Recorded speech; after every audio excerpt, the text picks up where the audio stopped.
Kayo po ba mga bossing ko ay isa sa mga nag-iisip kung ano po mga pinakamabibisang mga pamamaraan para masigit ka na maka-attract ng swerte, lalo-lalo na mga bossing ko tungkol sa usapin ng pera. Ako po mga bossing ko ay may share sa inyo na mainam na subukan nyo po itong gawin upang sa ganon ay makamit ang mga pangarap bukod sa sipag at tiyaga at pananalig sa mahal na Panginoon. Proven po ito mga bossing. Hugasan nyo muna ang mga barya po ninyo. Mas marami ay mas okay mga bossing. Ngayon pa mga bossing, ang gagawin nyo po matapos itong hugasan ay ibilad po ito ninyo sa sinag ng araw mga bossing ko sa umaga. Gawin nyo po ito ng mga 6:30, alas 7 or alas 8. At pagkatapos mga bossing ko ay gagawin po ninyo, ilalagay nyo po ito at isasalansa ng ayos sa ilalim ng inyong doormat. Tanggalin nyo po muna ang inyong pong doormat mga bossing. At pagkatapos ay isalansa ng ayos ang ating mga barya. At habang sinasalansa nyo po ito ng ayos, kayo po ay nagwi-wish na sa pamamagitan nito, papasok ng walang humpay ang swerte sa akin. Kasi may mga pagkakataon mga bossing ko na ang swerte ay patikim lamang. Para hindi maging patikim lamang ang swerte, para tuloy-tuloy ang pasok ng swerte, ay gawin nyo po ito mga bossing.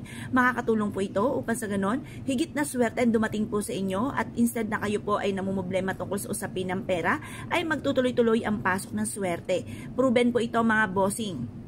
Ngayon po mga bossing, matapos nyo po itong gawin at habang ikaw ay gumagawa ng ganito ay nagwi-wish ka ng paulit-ulit, i-mindset nyo na kayo po ay magiging matagumpay sa buhay. Isipin nyo po na sa pamamagitan po nito, na sipag at tiyaga at pananalig sa mahal na Panginoon, ay makakamit ko na ang mga pangarap ko. At puro swerte ang darating sa buhay ko at mag-goodbye na ako sa mga kamalasan. Ganun po ang inyo pong gagawin mga bossing. Kalimutan na ang mga pangit na isipin.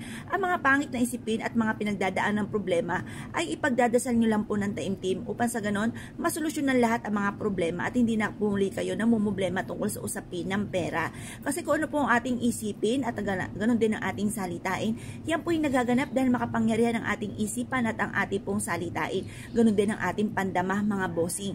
Ngayon pa mga bossing, kung kayo po'y naniniwala, subukan nyo na po ito mga bossing. Pwede rin naman na tuwing umaga at ikaw po'y wala masyadong gagawin at hindi ka nagmamadali, magpakalansing ka ng mga barya.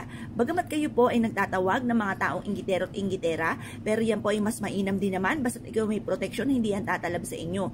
Kasi yan po mga bossing ko yung nagtatawag din ng swerte na may kaugnayan sa mga inggitero at inggitera.